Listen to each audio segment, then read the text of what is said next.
mais on se relaxe.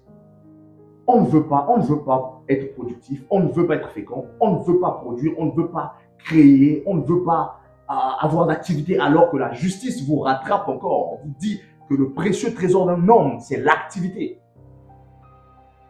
Mais on ne veut pas avoir d'activité. Proverbe 12, 27. Le paresseux ne rôtit pas son gibier, mais le précieux trésor d'un homme, c'est l'activité.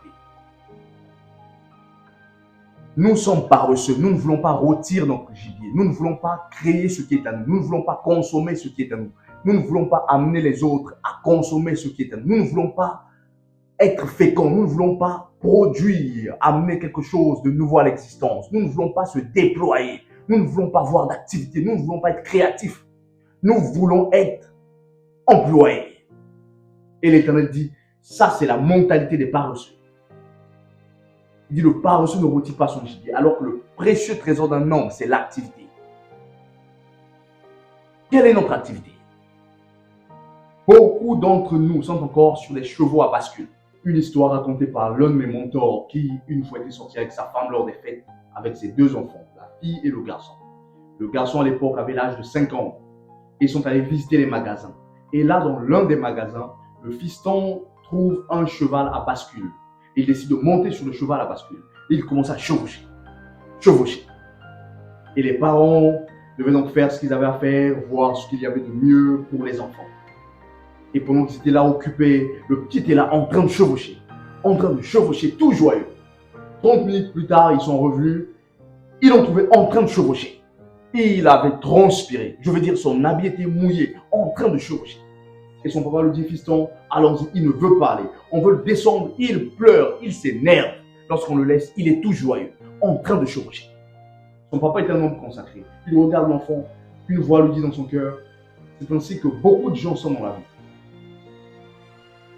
Et vous savez quoi? C'est la réalité de beaucoup d'entre vous, les fils de Dieu. Voici ce que vous ne comprenez pas dans l'histoire. Le petit, pendant 30 minutes, était en train de chevaucher le cheval à bascule. Et il allait nulle part. Pendant 30 minutes, il est là sur place.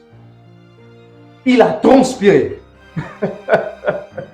Il a transpiré, son habit mouillé, en train de chevaucher. Il est là sur place. C'est ainsi que beaucoup d'entre nous sommes. 10, 20, 30, 40 ans de service.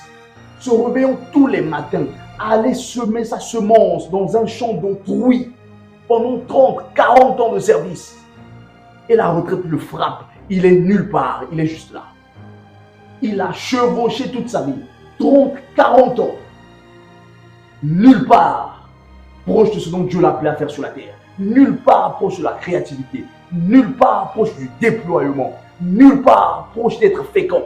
Nulle part. Descendez des chevaux à bascule. Vous ne montez pas sur les chevaux à bascule. Quelle est notre activité? Notre mentalité a été corrompue. Parce que depuis 1960, il n'y a pas eu de réforme éducative chez nous. Pour la plupart de nos pays qui ont eu l'indépendance dans les années 60, il n'y a pas eu de réforme éducative.